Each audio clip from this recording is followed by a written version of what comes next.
For 20 years, Cassi Davis smiled.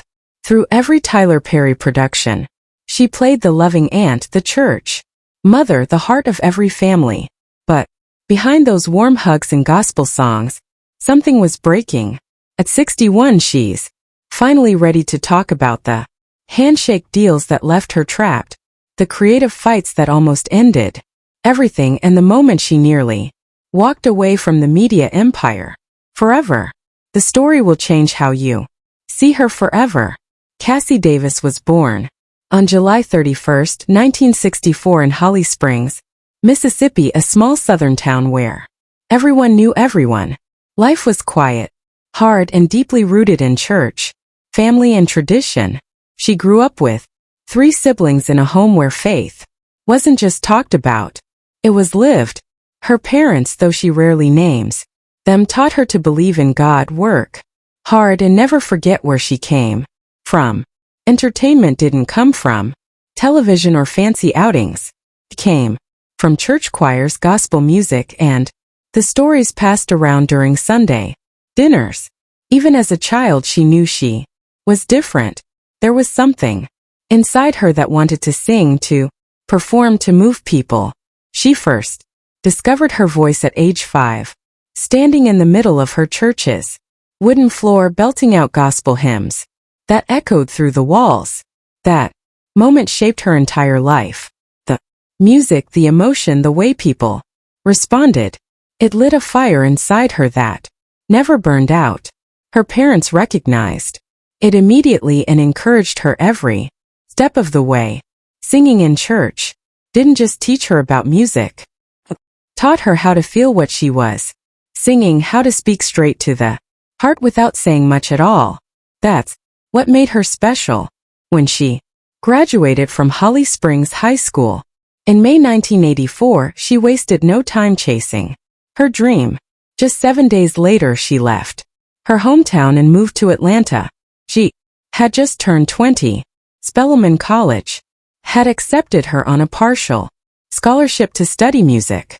It was one of the best historically black colleges in the country, and she thought she'd finally found the place that would help her become a professional gospel singer. But the scholarship wasn't enough to cover everything. She had to work 3 jobs just to keep food on the table, buy books, and afford a place to sleep. It was exhausting, but she never gave up. Her faith and her dream kept her going. But then came the heartbreak. In 1988, during her final year, she had one requirement left before graduating: senior recital. It should have been simple. But when she told the music department that she wanted to sing gospel music, they said no. The rules were clear. Only classical and secular pieces were allowed. Cassi couldn't believe it.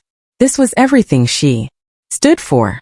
Singing about God was the reason she came there in the first place. Professors warned her not to throw it all away. Friends begged her to just sing the required songs, but she refused. She wouldn't perform something that didn't represent who she was.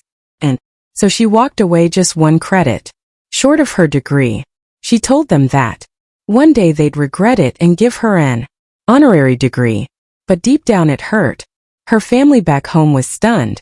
Her classmates thought she'd lost her mind. She had sacrificed years of work, thousands of dollars, and every ounce of energy she had, all because of one belief. For the next 20 years she carried that regret with her like a shadow. Every time someone asked if she had graduated, she felt it again. The shame, the disappointment. She never forgot what it cost her. But while her education paused, life kept moving, and something beautiful was quietly growing in the background. Since 6th grade, Cassi had a soft spot for a boy named Kerry Patton. They met in 3rd grade, and by high school she had fallen for him. But life took them in different directions. For almost 20 years they didn't speak. She went to Atlanta. He built a life of his own. Then in 2007 something changed. They started talking again. And just like that, the spark was back. After a decade of being back in each other's lives, They finally got married on January 11th, 2017 at the Chapel of the Flowers in Las Vegas. A love story that started in a school hallway ended with a walk down the aisle. Meanwhile, her career was slowly rising. She took small acting jobs, stage roles, and TV appearances.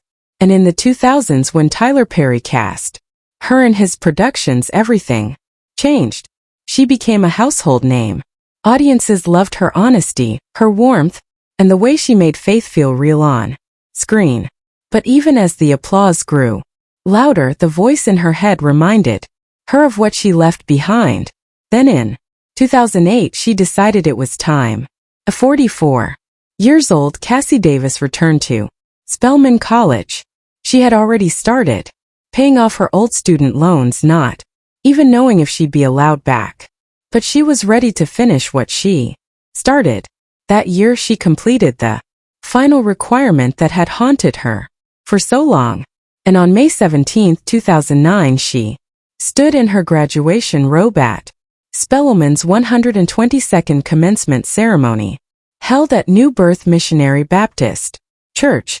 This time she didn't walk away. She walked forward. Her name was called, and she received her Bachelor of Arts in Music 20 years later, but right on time. Cassi Davis wasn't excited to work with Tyler Perry. In fact, when he first reached out to her, she hesitated. Not because she didn't like the project, but because something about the dynamic felt off.